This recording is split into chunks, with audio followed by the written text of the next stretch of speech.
अब हम जानेंगे कि भुखमरी से होने वाली कौन कौन सी समस्याएं हैं। तो जिनमें से सबसे पहला और मुख्य समस्या आती है कुपोषण। कुपोषण ऐसी अवस्था है जिसमें शिशु को पर्याप्त मात्रा में पोषक तत्व जैसे प्रोटीन, वसा, कार्बोहाइड्रेट एवं सूक्ष्म मात्रा में खनिज तत्वों की प्राप्ति नहीं हो पाती है। परिणाम स्वरूप बच्चों में शारीरिक व मानसिक विकार उत्पन्न हो जाता है कि बच्चों को सही रूप से, पर्याप्त रूप से जो उन्हें चाहिए उनके शरीर की वृद्धि के लिए पोषक तत्व तो उनको सही मात्रा में नहीं मिल पाते हैं। कुपोषण के सबसे ज़्यादा मामले बिहार, उत्तर प्रदेश, झारखंड, मेघालय और मध्य प्रदेश में पाए जाते हैं। और नेशनल फैमिली हेल्थ सर्वे 4 के अनुसार बिहार में 48.3%, उत्तर प्रदेश में 46.3%, झारखंड में 45.3% और मेघालय में 43.8% और मध्य प्रदेश में 42% कुपोषित बच्चे हैं। भारत में कुल फीसदी अगर टोटल ओवरऑल निकाला जाए तो 35.7% है। और आंकड़ों के अनुसार भारत की तकरीबन 1/3 जनसंख्या कुपोषण का सामना कर रही है और इसका हमारी जीडीपी पे भी बहुत बड़ा असर पड़ रहा है, जिससे हमारी जीडीपी का 5 से 10% माना जाता है कि अगर इसकी ज़्यादा बढ़ जाती है, ज़्यादा भुखमरी कुपोषण बढ़ जाता है तो 5 से 10% जीडीपी का हानि होती है। और दूसरा सबसे मुख्य समस्या है भुखमरी का वो है भुखमरी का कि अल्प पोषण जो होता है स्वस्थ शरीर के लिए अपेक्षित, जिसका मतलब होता है स्वस्थ शरीर के लिए अपेक्षित पोषण तत्वों की कमी।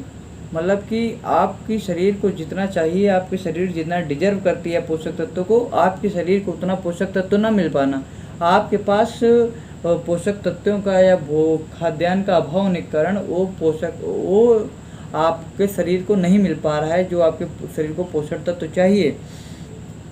अब ये नहीं कि अब हमें ये भी देखना चाहिए किन फूड्स में बढ़िया पोषक तत्व हैं, किन फूड्स में नहीं हैं। कि अगर ये नहीं कि आप कोई फूड लेने सोचें जिस किसी में पोषक तत्व होते हैं बढ़िया, किसी में नहीं होते हैं, तो उसकी गुणवत्ता को देखकर और उस हिसाब से पोषक तत्वों को किया जाना चाहिए। उसके बाद है चाइल्ड वेस्टिंग। चाइल्ड वेस्टिंग का अब आप समझें तो चाइल्ड वेस्टिंग मतलब 5 वर्ष तक के ऐसे बच्चे जिनका वज़न उनकी लंबाई के अनुपात में काफ़ी कम हो, कि उनकी जितनी लंबाई हो उसके अनुपात में उनका वज़न काफ़ी कम हो। और ग्लोबल हंगर इंडेक्स जो है, जो सूची है 2018 के अनुसार 5 वर्ष से कम आयु के बच्चों में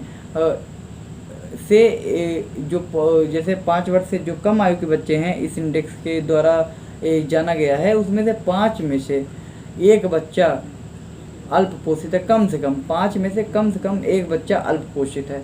और तीसरा सबसे मुख्य जो समस्याएं हैं वो चाइल्ड स्टंटिंग, जिनकी इसमें होता है कि जो 5 वर्ष से कम बच्चे हैं जिनकी लंबाई उम्र की तुलना में कम हो, मतलब इसको कुल मिला के बौनापन या नाटापन भी कहा जा सकता है कि उनकी लंबाई क्या कहते हैं उम्र ज़्यादा है और लंबाई बहुत कम है।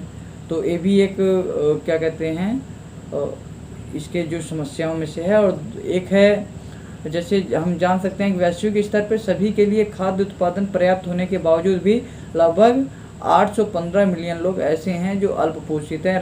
और कुपोषण अल्पपोषित से ऐसा होता है बीमारियां जैसे रतौंधी, अंधापन इसी कारण होते हैं। और महिलाओं को अधिक पोषक तत्व की आवश्यकता होती है।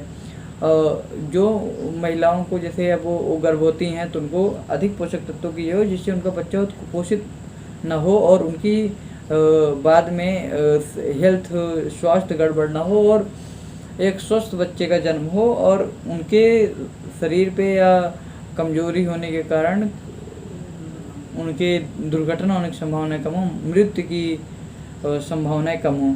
क्योंकि मात्र मृत्यु दर ऐसा देखा जाता है कुपोषण और अल्प पोषण में, चाइल्ड वेस्टिंग कुपोषण अल्प पोषण में ऐसा देखा जाता है कि जब आदमी को सही भोजन नहीं मिलेगा, सही मात्रा में उसको प्रोटीन, मिनरल्स ये सब नहीं मिलेंगे तो मतलब उसको मिला के अल्प पोषित भोजन मिलेगा तो यही दिक्कत आएगी कि उनको एक तो महामारी होती है, उन सभी से दिक्कतें आती हैं। ऊपर से जब उनको इसके कारण अधिक पोषक तत्वों की आवश्यकता है। ऊपर से जब उनको भी नहीं मिल पा रहा है और वो क्या कहते हैं, तो आने वाले बच्चे पर, उन पर, दोनों पर इसका बहुत बड़ा असर पड़ता है। और जिस हिसाब से हमारा समाज इस पर कोशिश कर रहा है, अच्छा है, सरकारें भी इस पर नहीं निकल रही, लेकिन उसको सही ढंग से क्रियान्वयन करके इन सभी चीज़ों पे एक नए दृष्टिकोण के हिसाब से सोचना चाहिए।